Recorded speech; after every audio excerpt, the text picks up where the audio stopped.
अफीम चाय त्रिभुज, साम्राज्य का वह नशा जिसने दो सभ्यताओं को तबाह कर दिया। 18वीं शताब्दी के मध्य तक ब्रिटिश अंतरात्मा पर एक अजीबो गरीब आदत सवार हो चुकी थी, चाय का अनुष्ठान, जो कभी हानिकारक दवा के रूप में शुरू हुई थी, वो अब राष्ट्रीय पेय बन चुकी थी। अंग्रेजी आहार का एक ऐसा मुख्य हिस्सा जिसने वेस्ट इंडीज के चीनी बागानों और लंदन के ड्राइंग रूम के बीच की खाई को पाट दिया था। लेकिन जब ब्रिटिश जनता अपने प्याले उठाती थी तो बहुत कम लोगों को ये एहसास होता था कि उनका दोपहर का जलपान अफीम चाय त्रिभुज के नाम से जाने जाने वाला एक खतरनाक वैश्विक सर्किट का अंतिम उत्पाद था।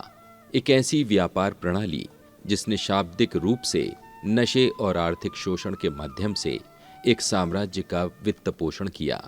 ईस्ट इंडिया कंपनी के लिए समस्या सरल लेकिन विनाशकारी थी। चीन, जिसका चाय पर वैश्विक एक अधिकार था, उसे पश्चिम की किसी भी वस्तु की आवश्यकता नहीं थी। वे भुगतान के रूप में विशेष रूप से चांदी की मांग करते थे। इससे ब्रिटिश खजाने से चांदी की भारी निकासी हुई, जिससे कंपनी के दिवालिया होने और घरेलू अर्थव्यवस्था के अस्थिर होने का खतरा पैदा हो गया। अपनी चमकती किस्मत को बचाने के लिए अंग्रेजों ने भारत में अपने नए जीते गए क्षेत्रों की ओर रुख किया, ताकि एक ऐसी मुद्रा खोजी जा सके जिसे चीनी ठुकरा ना सकें। वह मुद्रा थी अफीम।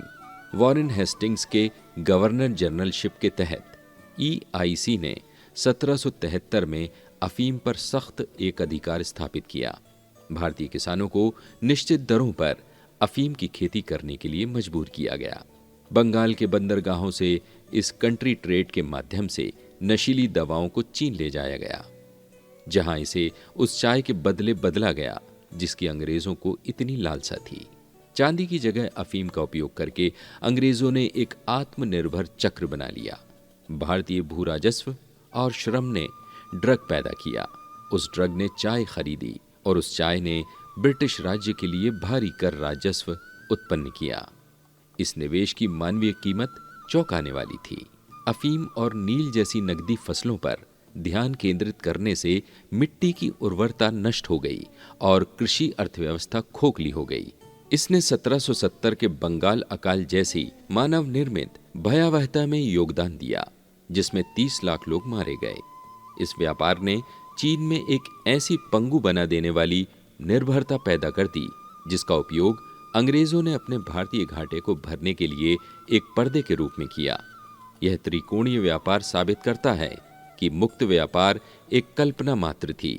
उपनिवेशवादी के लिए यह शोषण की स्वतंत्रता थी, जबकि उपनिवेशित के लिए यह अस्वतंत्र श्रम और नशे का जनादेश था।